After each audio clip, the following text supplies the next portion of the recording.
Hi everyone, I am Sadie Castoni and I am doing Devil's Lake State Park. The reason I chose this is because I like to go hiking there and just the scenes and the hike is just very beautiful there. It is also one of Wisconsin's most popular state park with about 3 million visitors per year. The state park also has spots where you can camp, which I just bought in a camper last year, so we're talking about going camping there this year. And here's just a couple pictures of it. And then the location is in the south range of the Baraboo Range, about 2 miles south of Baraboo, Wisconsin, in Sauk County, Wisconsin. It is around 35 miles northwest of Madison and is on the western edge of the last ice sheet deposited during the Wisconsin Glaciation.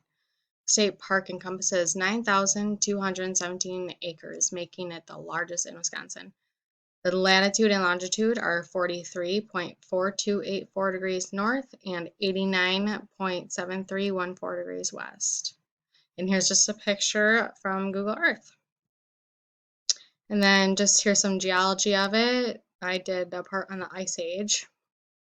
For the past 2.5 million years, the climate of the Northern Hemisphere has fluctuated between conditions of warm and cold. The colder periods allowed the growth of the glaciers that covered parts of the Northern Hemisphere. These have allowed a pattern for 700,000 years. Each cycle lasts about 100,000 years. The last cycle of the climate cooling and glacier expansion in North America is known as Wisconsin Glaciation.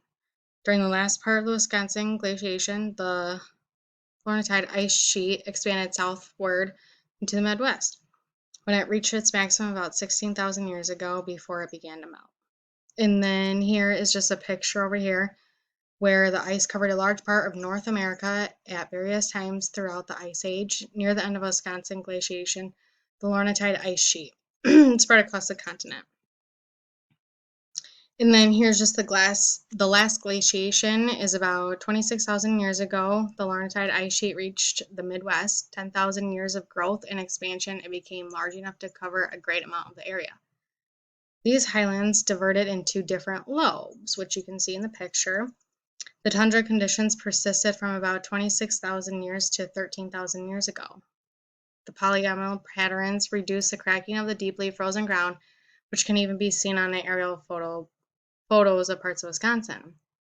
And then here in the picture, it's just saying all but the southern western corner of Wisconsin was glaciated at one time or another. The last glaciation was not as extensive as some that had preceded it. Arrows point out the direction of the ice flow. And then here's the formation of Devil's Lake. It was created when an ice blocked both ends of the gorge, holding the water in the gorge more than 100 feet from above the present level of the lake. Once the ice melted, the Johnstone moraine still dammed the ends of the gorge, but the level of the lake dropped to its present level. Devil's Lake is the only one that remained in the park after the glacier had melted. The other lakes drained as the edge of the ice retreated. And then here's just kind of a picture on the side where it says when the Green Bay lobe blocked both ends of the gorge, Devil's Lake was much larger than it is now. The long arrows show the direction of the ice flow on the Green Bay lobe. The short arrows show the outledge of the larger Devil's Lake along the edge of the Green Bay lobe. And then here are just some ending thoughts.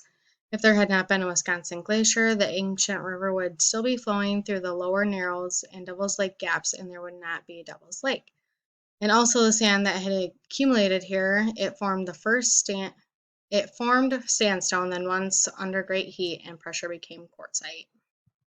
And then here's just a works cited page. Thank you.